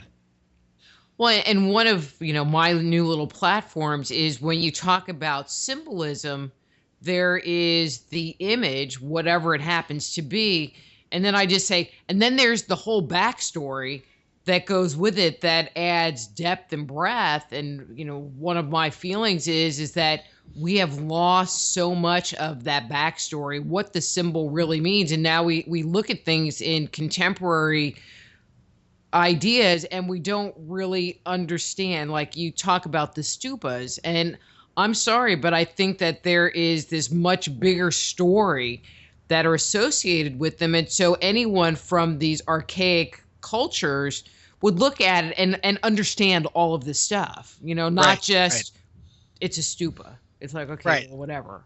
Right. I mean, for the Buddhists and for the Dogon, this aligned shrine, the stupa form, was considered to be a grand symbol for the whole tradition. The process of how a stupa is aligned. Okay, this is an aligned shrine, which means that when you build one, you set up a sort of a grid that points north and south and east and west, and align it in a particular way. And there's geometry that's used to do that recreates the way matter forms and the way the universe forms and the way that life happens, according to the Buddhists. And this geometry is found pretty much everywhere. And that geometry is also the starting point for all of these cosmological concepts. It's also the starting point for a lot of the earliest glyphs of China and of Egypt and places like that. So this is the stupa is a really central symbol. In Dogon culture, the faces of this shrine, the four faces that are like pyramid faces, were associated with star groups that regulated the agricultural cycle. That when a certain star rose or set, you planted, and when a different group of stars rose or set, you harvested, and so forth. So this is a really important cultural symbol. Also, as part of the building of a stupa, what you're creating is a working sundial. The base plan of a stupa is basically a working sundial that you can use to tell time with. But it also creates, as you create this aligned line that points east and west, if you were to mark this line every day of the year, because of the way the sun moves, this line moves backwards and forwards across the circular base of the stupa, and that you can use that to track equinoxes and solstices and measure the length of a year and things like that. So there's timekeeping involved here. There's just all sorts of stuff wrapped up into that one symbol. You said something that made me think. You were saying that in the Dogon shrine thing, there were the four faces that identified the times of agriculture. Are you talking about like symbolic faces, or were you just using that as a word? No, there's one difference in the plan of a Buddhist stupa as compared to a Dogon. The Dogon refer to their shrine as a granary. The base plan is laid out the same way. The same sequence of geometric figures get created in the same order with the same symbolic meanings. But as the final step of a Buddhist stupa, they take the circular base and make it a square. The Dogon leave the base circular, but create a square flat roof. Now, when you try to attach a round base to a square flat roof, what you get is roughly pyramidal in shape. It looks like a pyramid, only it has a round base. And you have sides, 4 sides on that structure that are flat. Actually, the Dogon have staircases that go up the middle of each of those sides. Also, for the Dogon, this is an entirely theoretic structure. You're not supposed to build one. You're not really supposed to build one according to the exact plan in Buddhism either. And the Dogon plan includes some internal mathematical contradictions such that you couldn't really build it exactly the way they tell you to build it. It's a symbolic structure. But as it's conceived, you end up with something that looks sort of like a pyramid, and you have 4 actual faces that are aligned. So one's facing east, one's facing west, one's north, one's south. The opening to the granary is 2/3 of the way up the north side, just like the opening to the Great Pyramid is. And those faces are associated with star groups, and like Orion, and or astronomical bodies like Venus. And those star groups are symbolic. They according to the Dogon, they regulate the agricultural cycle. That the same way that if you were out under the stars at night and you watch the constellations rise over the horizon, or seem to rise as the Earth turns, one constellation rises every hour. They're spaced evenly so that you can tell time by the rising of these constellations. Well, you can basically tell time in your agricultural year by relating the faces of this shrine to constellations. Well, it just brought up images of, when you said faces, of the faces in Angkor Wat, that face in the 4 directions. And then it brought up images of Indra, who is sometimes depicted as having 4 faces. And it just makes me, we're into this whole symbology thing. It just makes me wonder if there is parallels, even very different representations of the same kind of concept. Yes, I think you're absolutely right. That's absolutely true.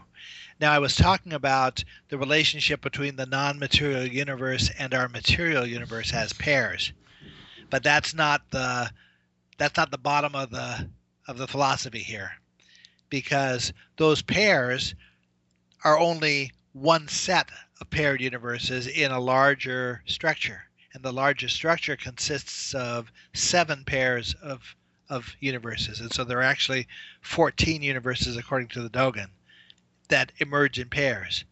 And those universes take the form of, they twist and turn and take the form of a helix the same way DNA does.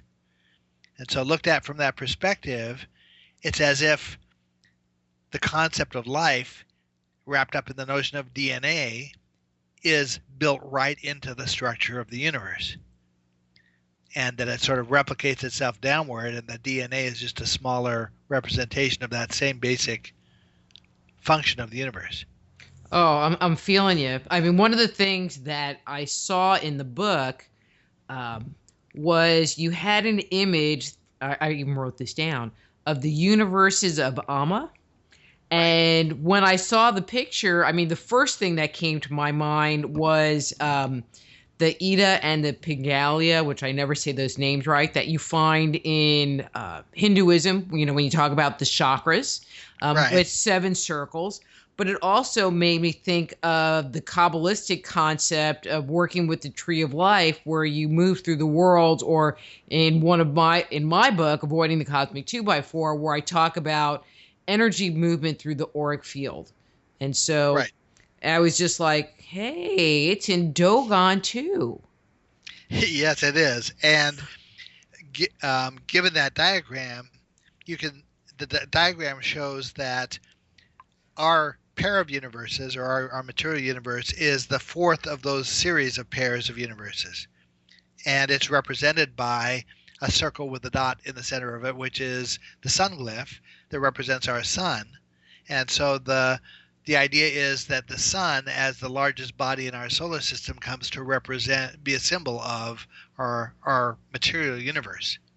Whereas Sirius, the bright star of Sirius, comes to be a symbol of the non-material universe.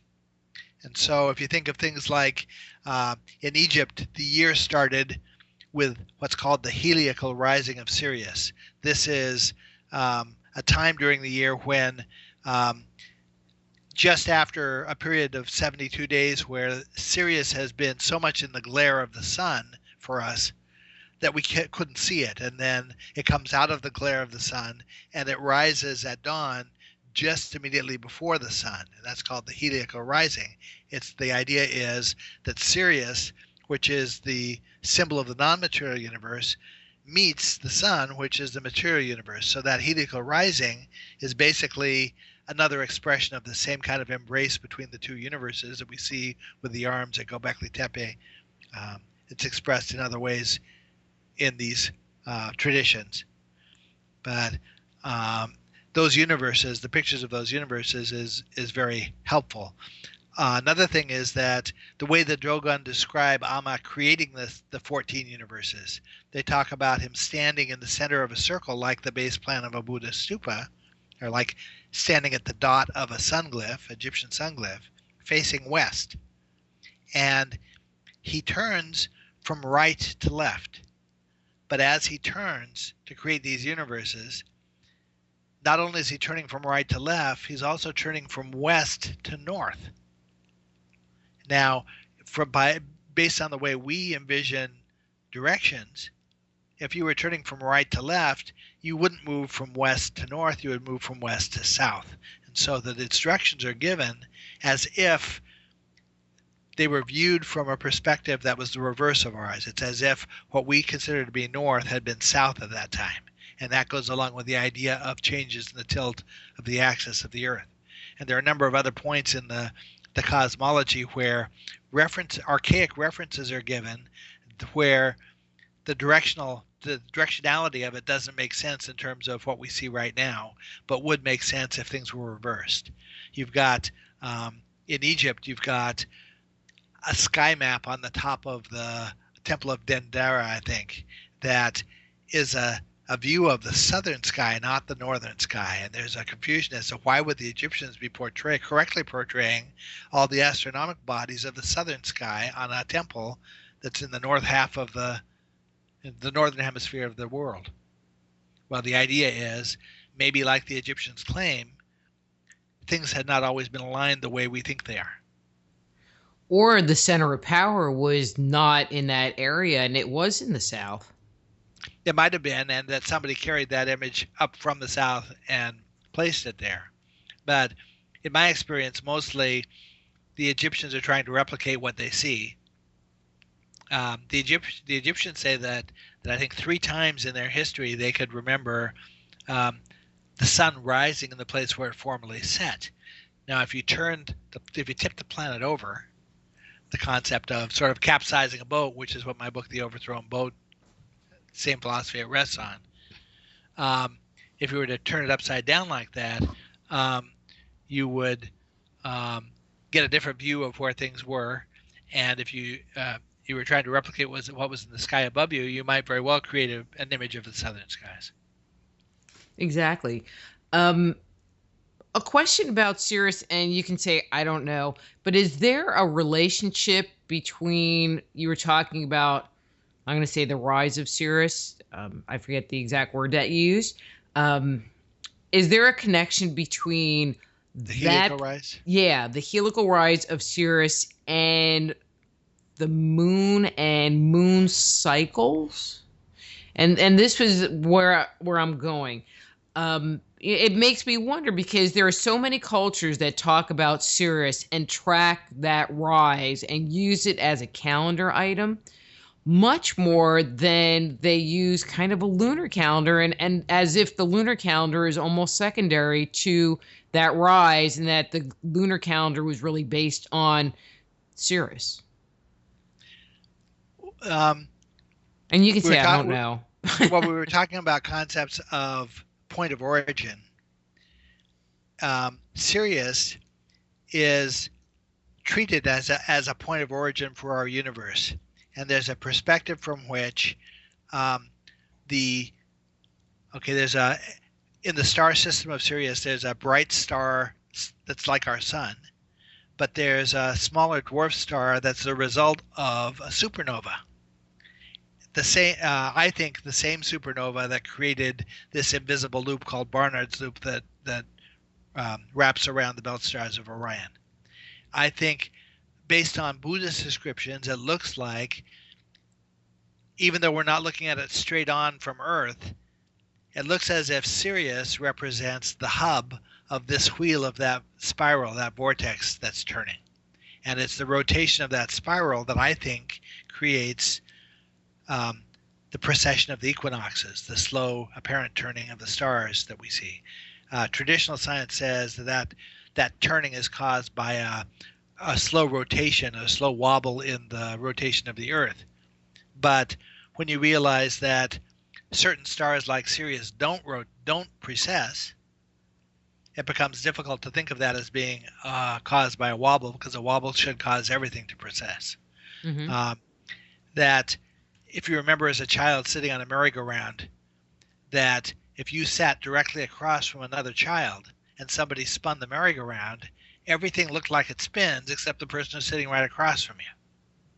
I think that the reason Sirius doesn't precess is because we see it as the hub of this wheel that's turning, and everything's turning around us, but we're turning with it, and so it looks like it doesn't precess to us. But the idea is that at the hub of this wheel, there's a gate between the non-material and the material universes. And so Sirius, because of the conceptual existence of this gate there, Sirius becomes a symbol for the non-material universe. And it's the point of origin conceptually of our universe. And so Sirius as the star becomes the point of origin of the year. It's the start of the year for all these cultures because it's honoring that concept. It's repeating that concept. And this heliacal rise, the word heliacal is based on the same root as the word helix, which is what DNA forms. So we're also repeating the whole concept of multiple universes in that term heliacal rise. In Egypt, the word heliacal rise of Sirius is interpreted to mean Sirius meeting the sun. The Dogon also interpreted that way. The concept is that Sirius meets the sun, and that's something worth celebrating because that's a fundamental unit.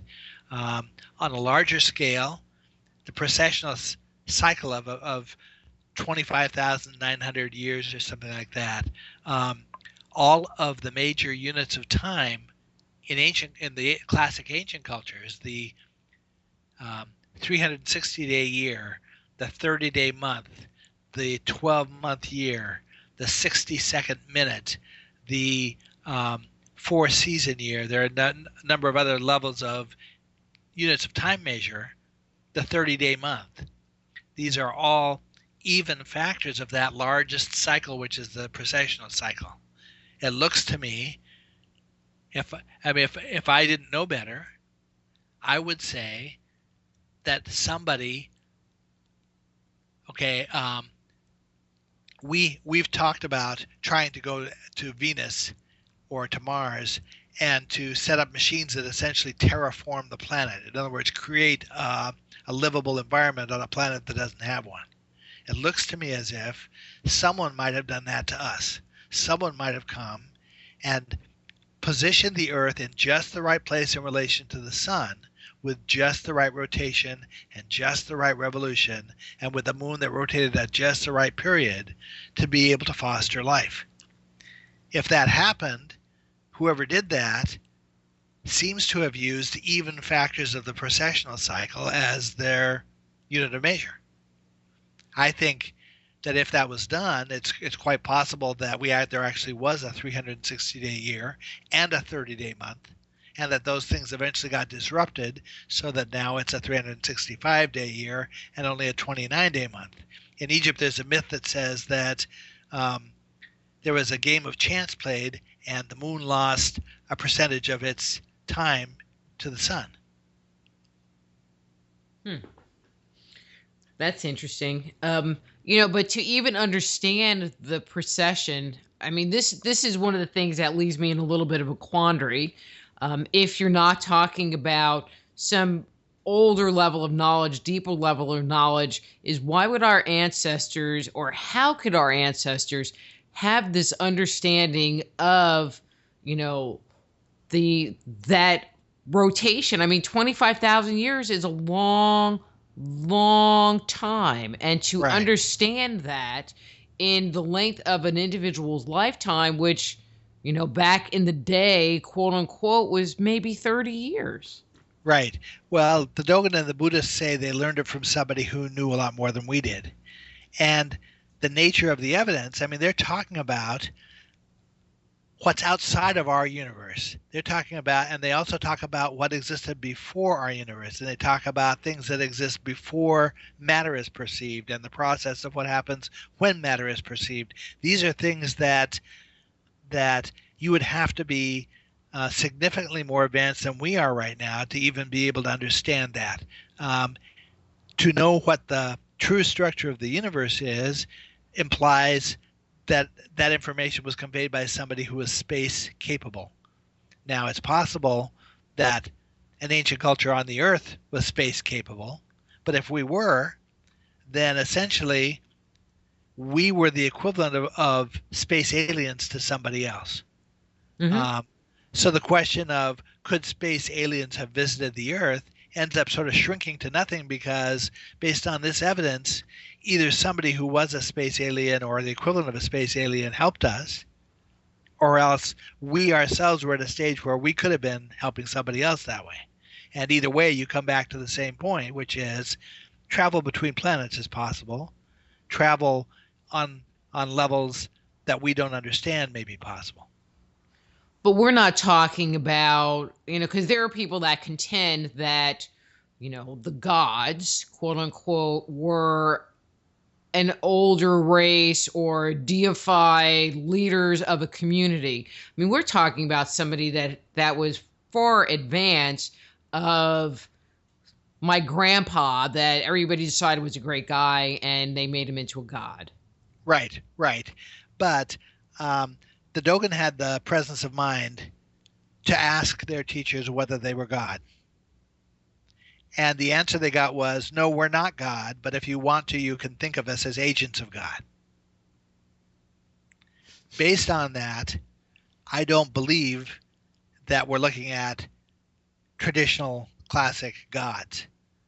That's not what we're talking about. We're talking about an ordinary somebody who happened to know a lot more than we did, that on some level we could consider to be ordinary, not godlike. They seemed godlike to us. None of the cultures I'm studying are flatly claiming that they got it from survivors of a prior culture. They're flatly claiming they got it from non-humans. The Buddhists say non-human. The Dogon say not only were they non-human, they were also non-material.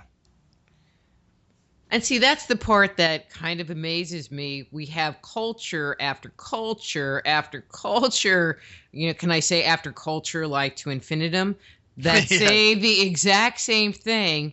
And then here in our modern society, we go, oh no, that can't be the case. Right. Well, the modern view is that ancient cultures are like 4-year-olds. Now, one of the comparisons I use is if you imagine you had a class of 4-year-olds who witnessed their teacher being abducted. Now, if testimony from a 4-year-old is inherently unreliable. You can't trust a 4-year-old to give you a coherent view of an event like that happened. But if you have 4 different 4-year-olds that you interviewed separately from one another, and they each told you the same story, that a tall, thin man with a beard and red hair abducted the teacher, that rises to the level of corroborated testimony, and that's actionable by the police. I would expect the police to go out and look for a tall, thin man with a beard with red hair. That's the sort of thing I've tried to do with these ancient cultures, is find ways to corroborate their testimony between cultures, because then you take what is being dismissed as essentially a 4-year-old talking and you turn it into corroborated testimony. When you do that, you get to something that you should be able to trust. I concur, Laird. I totally concur. Yeah. We're going to shift gears here a little bit because we have like a half hour left, and this is probably one of the most important questions for the day. What do you think, based on your digging, what do you think Gobekli Tepe was used for? You've kind of inferred to it as being some kind of learning center, but could you go into that into a little more detail? Yes. First, it's not clear to me that Gobekli Tepe was the only site like this. As a matter of fact, I see signs that there may have been multiple sites. It's possible that the sites specialized in certain types of instruction, the way that you would go to a certain school to learn about acting and a different college to learn about, air conditioning repair. At Gobekli Tepe, we can see that there is significant stonework being done here. And this is not the fledgling beginnings of stonework. This isn't someone trying it out to see how it worked. This is somebody who knew exactly what they were doing. And so either they had been doing it a long time, although we don't have any evidence of that, or they were being instructed by somebody who knew how to do it. But we have skilled extraction of stone from quarries. We have skilled moving of those stones. Now in Egypt, stones could be moved on barges on the Nile River. But at Gobekli Tepe, they had to move these stones up mountainsides. Somebody knew how to move these stones. We have skilled placement of the stones. We have skilled alignment of the stones. And we have carvings that are highly capable carvings. These are not rudimentary carvings for the most part. These are well-executed artistry. So my outlook is that somebody who knew all about stoneworking was there, that if it was an instructional site, that stoneworking and stone concepts relating to stoneworking were clearly one of the things that might have been taught there. And if it was, that might explain why cultures from diverse regions of the world all seem to have common aspects to their stonework. If they were all taught by the same teachers, they might be producing things that looked like each other. So kind of like an architectural university, it's like, well, the class of 03 built this circle and the class of 04 built this circle. Right, and that is a credible explanation for why we have so many similar circles, stone circles built at Gobekli Tepe at different levels in the archaeological strata. It could be because each one represented the graduating project of one of these classes of stoneworkers. And now, we can't prove that, but it seems reasonable. I know that it has not all been excavated, so we don't know what else. There might be a little inscription that says "Made in China." We don't know. But based on the symbolism that's there on the animals and the figures that are there, I would think that there might be a propensity, one symbol kind of being used the most that might give an indication of, what it was used for, or, what the underlying belief was. Did that make sense? Yes, and there are some symbols there that are not animal images that people have wondered what they represent. One of those symbols is essentially an Egyptian sun glyph. I've already said that I think that a sun glyph shape represents the material universe. We've got the arms that wrap around the pillar. In Egypt, there's a word for pillar that is also pronounced just like a word that means to embrace. I think those arms represent the embrace, the conceptual embrace between the non-material and the material universes. Now, there's also a symbol that turns up several times that looks like the letter H. And it took a lot of digging to find the reference, but around 1913 there was an article written in a Masonic magazine called the New Age magazine, that defines what that symbol represents. It's a Masonic symbol that represents a non-material energy coming together with a material energy. The two the two pillars of the H represent the non-material and the material, and the crossbar represents the embrace between the two. So we have sort of cross confirmation there. You have another type of symbol that's carved on the pillars that looks like what it is it's each one consists of a hemisphere sitting on top of a squared shape. And so you might imagine that it's a handle of a handbag. But there are three of them set there right next to one another. Now in the ancient traditions that I study, one of the metaphors for the non-material, reconciling the non-material world with the material world, or the non-material universe with the material universe, the non-material is represented by the concept of a circle. The material is represented by the concept of a square. And so when you combine a hemisphere with a square, that's one way of reconciling the figure of a circle with a square, which is a symbolic way of saying here is a meeting of the non-material and the material. In the archaic traditions, in some of the archaic traditions I study, one from Iran in particular, three hemispheres or three domes represented the concept of a temple or a house. And so on one of the pillars we have these three hemispheres side by side. My outlook is that those three hemispheres are conveying the meaning of temple or house. Okay, different question. Where they are placed in relationship to each other, and then the structure, could it be like, a building signage? You walk into, what's coming to mind is like a law firm, and it says Smith, Boyle, and Dunn and Associates, in a big sign. Could this have been some kind of a signage for the location, since it's not characteristic with what you're seeing in other places? Or an identification for that building or whatever? Yes, it could have been, I think. I see it as a kind of proto-writing because of the way the names of the animals work, that when you pronounce the name of the animal, you're also pronouncing a term of cosmology. So you imagine a hunter-gatherer who can't read or write walking up to a pillar and seeing the image of a particular animal whose name he knows, and he speaks it, and that confirms to him that he's in the spot where he's going to be taught about the cosmological concept that goes with that animal. Mm-hmm. That seems perfectly reasonable to me, that this could have been an early form of signage or writing, as you say. The same way that you see walk and wait signs on the street, given in universal symbols, that it doesn't matter what language you speak, you see the symbol and you understand what it means.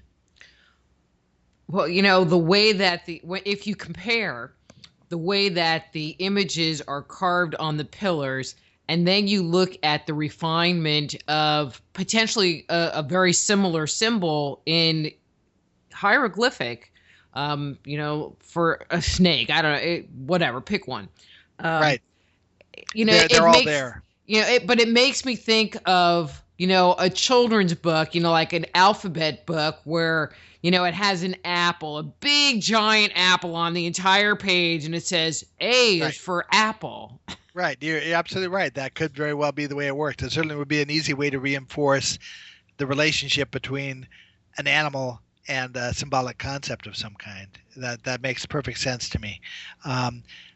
Now, many of the animals that are pictured, the vultures and the scorpions and the bulls and the serpents and things like that, they all, in the later cultures at 3000 BC, these became iconic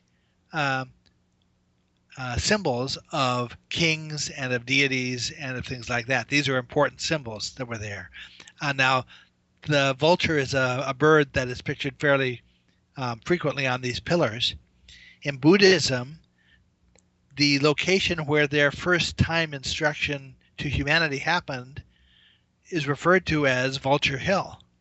So this very well could have been Vulture Hill. The symbolism is such that it meets the requirements for various cultures as to the locale where that kind of instruction was said to have happened. I don't know how much you've examined like an individual pillar and the carvings on it, but I'm just going to ask. If you did, were there any deeper messages that you were able, or concept, I guess that would be a better word, any concept? So let's say we're talking about this pillar in circle A in the southwest corner, and it has, and I'm just looking at the book cover, a cow or something and a little serpent and, I don't know, some other animal on it. Were you able to look at that symbology and go, oh, well, what they're talking about is this kind of a concept? Not easily. Now, there have been people who have tried to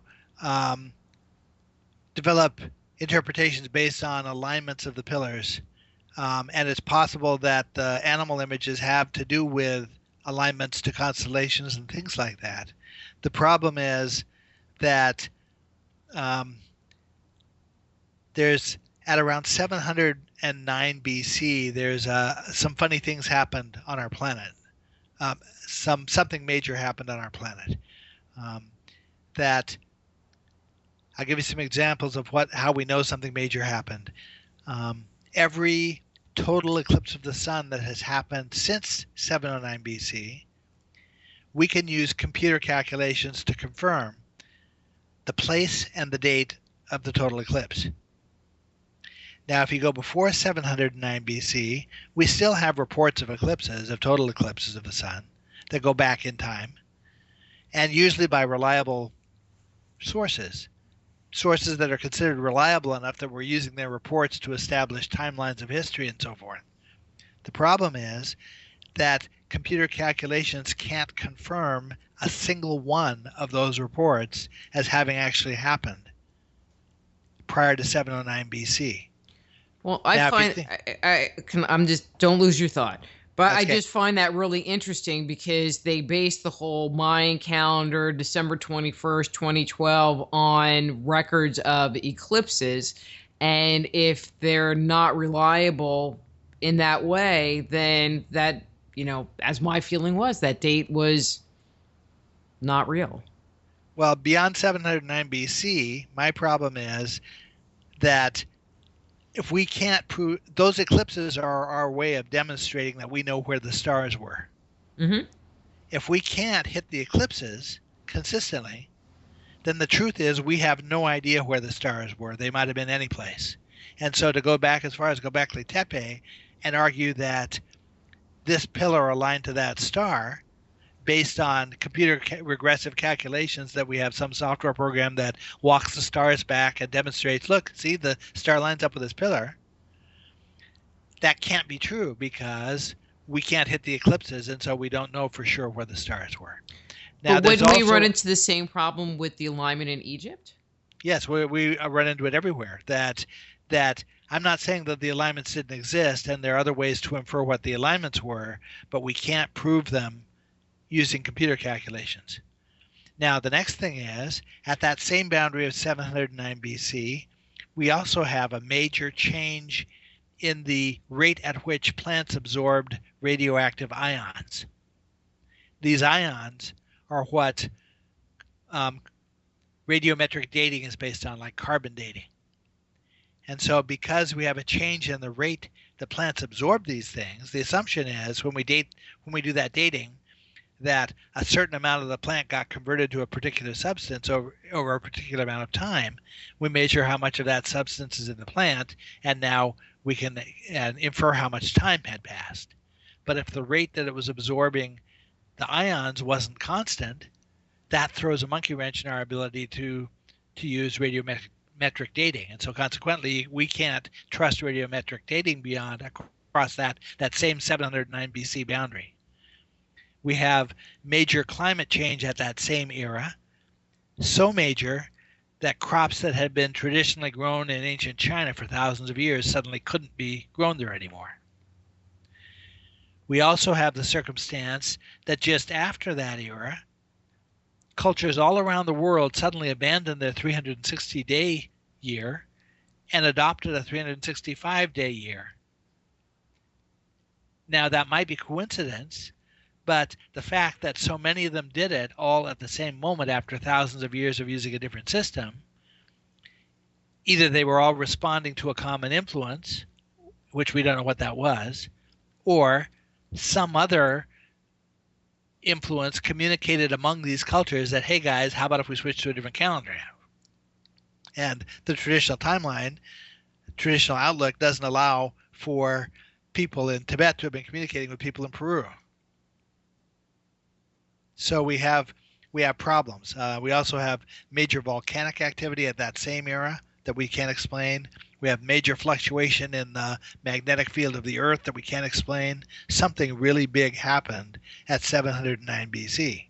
And because of that, alignments to these pillars at Gobekli Tepe can't be trusted. And so it makes it difficult to present a theory that's based on alignments.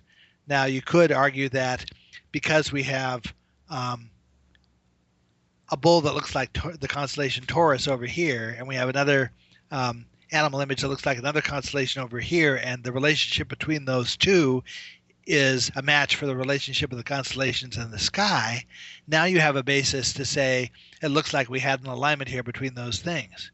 But then I would want to test that against what the the computer calculations going back where they calculate those constellations as having been. My suspicion is we're going to find that we're off a little. Okay. So it's hard. Now, I've also explored there are certain kinds of structures that were built around the world where on a certain day of the year, the sun rises and it shines right down a corridor and shines right on the back wall of a structure. And that kind of alignment depends on things being constant. So what about those? Well, in a number of cases, I've explored that. And what I eventually find when you get to the bottom of it is that sometime after 709 BC, major reconstruction was done that was either done to preserve the alignment or someone notes might have altered the alignment. You have that happen in Scotland, that where structures were substantially rebuilt after 709 BC that now align with a winter solstice or now align with something. But the implication is if they had to rebuild the structure to maintain the alignment, something changed in the motions of the Earth or the Moon or the Sun. Yeah, good point. Excellent point. I'm looking at the clock. Okay, so there is so much information in your book that I'm just going to tell people you need to just buy all of his books because they just kind of piece it all together and have a pad of paper and pencil with you so you can take notes. Just a little tip. Rita, my wife Rita calls this point of origin. She calls it Laird's unified theory. But the truth is that this is sort of just a prelude. The book that follows it does as much as this one does in terms of trying to pin down what it looks like actually happened during particular eras of ancient culture. This deals with the era, how 10,000 BC connects to 3,000 BC. But the next book deals with why do we see such significant reversals and changes at 3000 BC and rise of kingships and things like that. What influences? We know we can see influences that were likely pre-Ice Age, some that were just post-Ice Age, some that were 3000 BC-ish, some that were 1500 BC-ish, and some that were after that. The next book deals with that 3200 BC or 3000 BC era. Well, it is interesting that there was a 7,000-year break between these people attending the university and really anything starting to take off. I mean, we have Chapta Hoyat I wish they just had easy names, like Yes. France, so I could say them. Yes. Site A and Site B. Yeah, a symbol. I like that. Was much later than Gobekli Tepe, Jericho, the beginning of cities and townships and construction of any kind of city-state, I guess, Right. Well, if you was think actually about it, much later. If you think about it, the Dogon and the Buddhist and the Egyptian concepts of a first time, that term first time implies that there was more than one trimade. Otherwise, they would have said the time. It's like the jealous God on the mountains declaring that you should have no other gods before me. The Jewish scholars all say the mere fact that he says that implies there were other gods. Mm-hmm. Well, the mere fact that the Egyptians refer to it as the first time implies that multiple efforts were made, at least more than one, to be able to establish things. Exactly. Anyway. The gap of 7,000 years between 10,000 BC and 3,000 BC is very confusing, and it's a hard one to wrap arms around because there's a lack of evidence. There weren't any written texts. We don't have anything to grab onto during that era to say what kind of attempts were really made and why didn't they succeed. But we can see in Egypt structures that look like they must have been placed around 10,000 BC, or at least the alignments placed. Mm-hmm. So clearly there was an attempt made in Egypt at 10,000 BC that didn't take hold. Okay. So do you think you could summarize?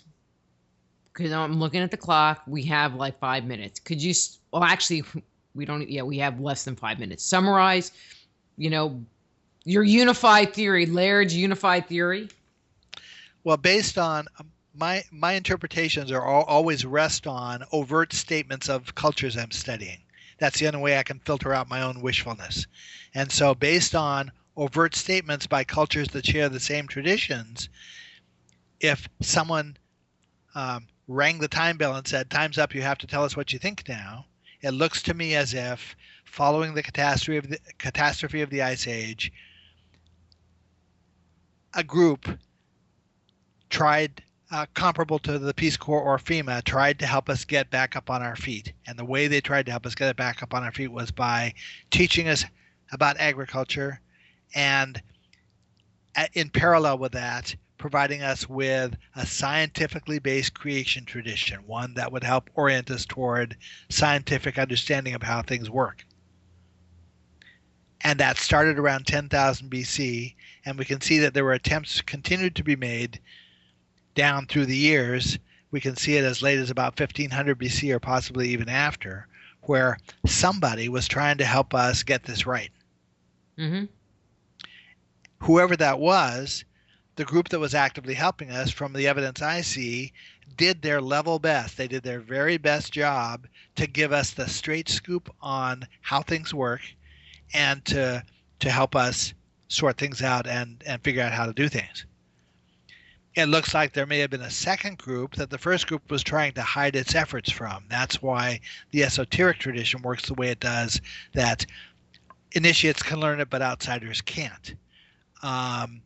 It also might explain why sites like Gobekli Tepe were deliberately buried after they finished their purpose.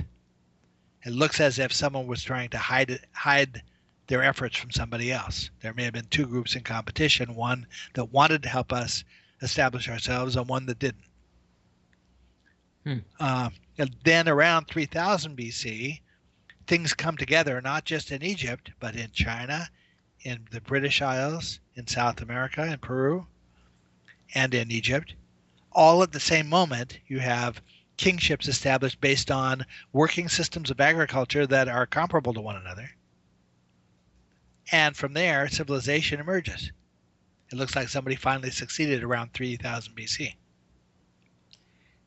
It's just amazing how everything just times itself up together perfectly across the planet. But with that said, one last thing, we just have a very brief amount of time. I will be seeing you at the Paradigm Symposium in October, and I don't have the date right in front of me. That's the first weekend in October, the very first weekend in October. It's like the second, third, and fourth, or first, second, and third.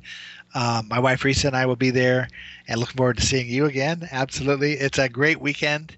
I encourage anyone who wants to come to come there. I'll be making a presentation. I think you will be too, right? I will be. I just keep going around and around on what I'm going to talk about. I have so much stuff that it's like, okay, I'll be talking about something. But it's always a great event. And so if people want information, they should go to paradigmsymposium.com, and you can get tickets. And Laird will be there. I'll be there. Last week we had Ed Nightingale on, or 2 weeks ago, and he'll be there. And our good friend Nick Redfern, who has a cot in the studio. It's going to be a great event. It will be a great event. I encourage anybody who can come to come. I'll also be speaking to the Philadelphia MUFON group on September 15th. I don't know the location of that off the top of my head, but I know that's the date and that's the group. So anybody in that area can find me there then. And other opportunities come up all the time, so it's hard to say, where I'll be when, but I know those two at least. He'll be somewhere. All right, Laird, we need to go. Thank you so much for coming on. Great book. Always a pleasure having you hang out. Thanks so much, Rita. I really, really appreciate it. Wonderful thing. The bonus is I get to talk to you. That's right. All right. Bye-bye. Bye-bye. Thanks. And next week, we're going to be speaking to Carl Lieberger about ancient America, the real history of the New World. And so until next time, I'm Dr. Rita Louise. This is Just Energy Radio. Be blessed.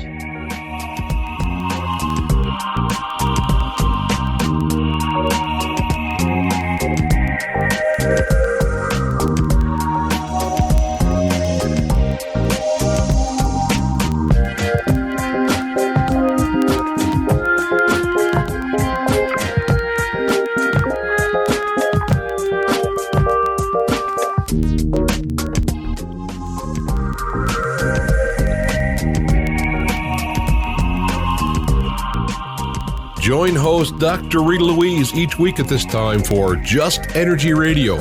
Point your browser